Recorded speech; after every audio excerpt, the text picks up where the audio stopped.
السلام عليكم ورحمة الله تعالى وبركاته. أصحابتا ميل كستو ay joogteen waa idin salaamnay oo walaalkiina Faisal halka daawanaysa waa Fay Channel 1 marka waxaan leeyahay ku soo dhawaada channelka meel kastoo ay joogteen. maanta waxaan jeclaan lahaa oo ugu qasbay video inaan soo duubo arrimo jira awgeeda arinta oo ku saabsan dhanka nadaafadda. waa ogtihiin caalamka waxa waalayo laacib yar baa soo baxay la yiraahdo coronavirus COVID-19 ama qufaca 19 يعني 2019 baa laga waday hadda waxaan ku jirnaa 2020 cudurka la hayo naga hayo COVID-19 ay dadka waalayo hadda wadanka Soomaaliya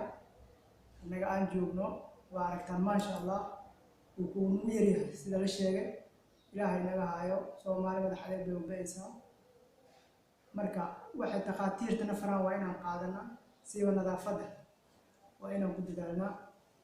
dana nadaafad ku dadaalnaa wax inoo hagaagayo ma jirto wax walba waxa la dhabar u ah nadaafadda waxa la dhahay marka hadii sida nadaafadda looga dadaali karaa waxaa jira spiritter oo la isticmaalo oo gacmaha la marsado waxay yeelan goobaha caafimaadka oo dhan waa laga helaa goobaha shaqooyinka xafiisyada gaar ah loo leeyahay waa laga helaa dhammaan suuqana in laga helayo waa filayaa dadku way dadaalayaan laakiin isticmaalkeedu baa wax yar ka qaldan waxaan jeclaan lahaa qaabka loo isticmaalayo wax yar inaan isla aragno video arintaas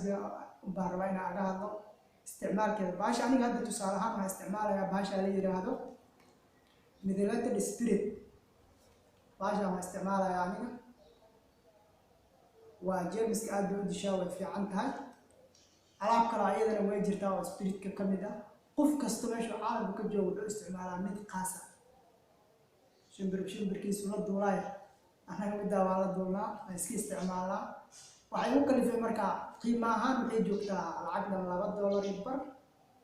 ilaa $2 oo u dhiganta lacag 50 lacag Soomaaliya saaqaal ma qof kasta uu awooda saan filaayo waan filayaa goobaha caafimaadka inaad u helaysaa tan mid ka tayo sareysa jirto oo aad u fiican kaliya waxaan rabaa qaabka loo isticmaalayo inay raactaan marka isticmaalka baasha waa iska furnaynaa sida caadiga ahayd gacantaan ku shubanaynaa gacanta markaa sidaa u shubano qaabkeed sameynaysaa way gacantii baad ku shubatay baasha gacanta baa saa kor saaraysaa waa rugaysaa marka waa rugaysaa si fiican ila daabo waa rugaysaa halkaa waa saaraysaa gacanta jeermiska meesha ku jiro waa weeraraysaa waa dul saaraysaa tan kale haddana waad weeraraysaa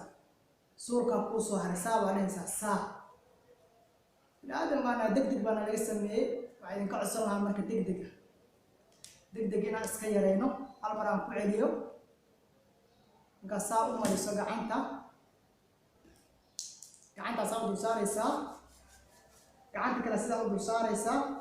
جيرمس حلقة وقلا حلقة تنكلا سلا دوسار يسا صورك وسا وقبنا يسا وكمل وجين يسا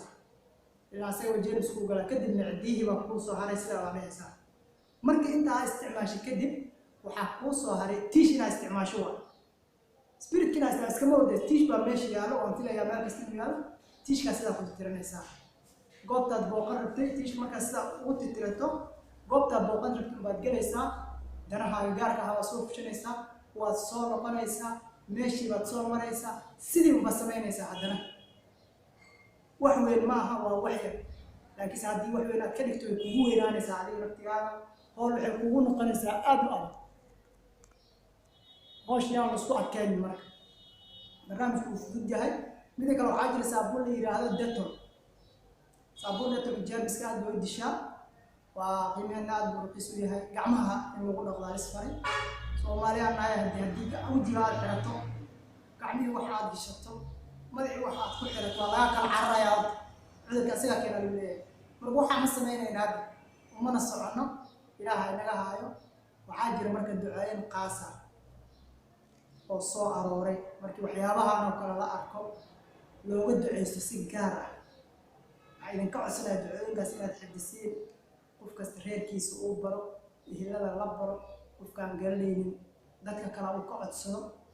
ducooyinka waxa ka mid ah sida ducadan oo kale oo akhrisanaysa wata af Ingiriis bay ku fasiran tahay يدعون دورة مثل القرآن الكريم كقول كأب أقرأ وبدنه ducada aan badsano